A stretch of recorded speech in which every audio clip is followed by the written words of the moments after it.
இன்னைக்கு ஞாயிற்றுக்கிழமை வழக்கம் போல் பிரியாணியோட தான் போச்சு, சிக்கன் பிரியாணியோட. நேற்று மட்டன் நல்லா சாப்பிட்டனால அம்மி வந்துட்டு சண்டே என்னோட டே அப்படின்னு சொல்லிட்டு சிக்கன் பிரியாணி வித் லெக் பீஸோடு வேணும் அப்படின்னா 2 லெக் பீஸ் மட்டும் வாங்கியாச்சு, பாப்பாவுக்கும் தம்பிக்கும். இந்த லெக் பீஸ் மட்டும் எந்த உருவத்தில் பண்ணாலும் நல்லாவே இருக்காது. வெளியில் சாப்பிட நல்லாயிருக்கும், உள்ளே அப்படி வேகாத மாதிரியே ஒரு ஃபீலாக இருக்கும். அதனால் அந்த ஏரியா பக்கமே நம்ம போகிறதில்ல.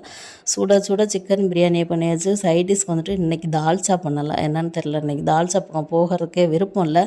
கொஞ்சமாக சிக்கன் கிரேவி, அதுக்கப்புறம் தயிர் வெங்காயத்தோடு சிம்பிளாக முடிச்சாச்சு.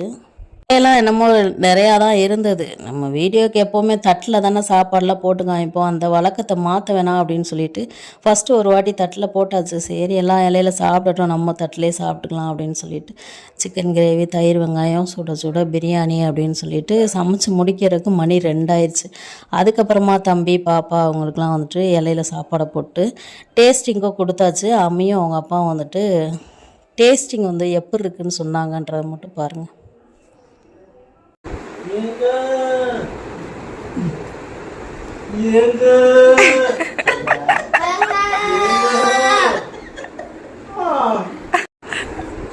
அந்த தயிர் வெங்காயத்தை சாப்பிட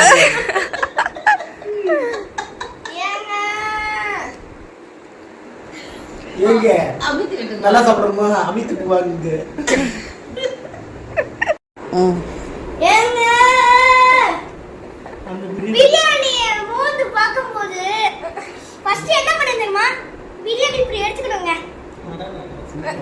இப்படி வாயில போட்டு சைடுல லைக் திஸ்.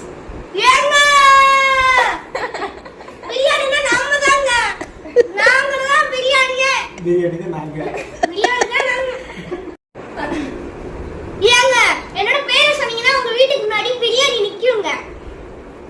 பிரியாணினா நாங்க தான் பிரியாணி.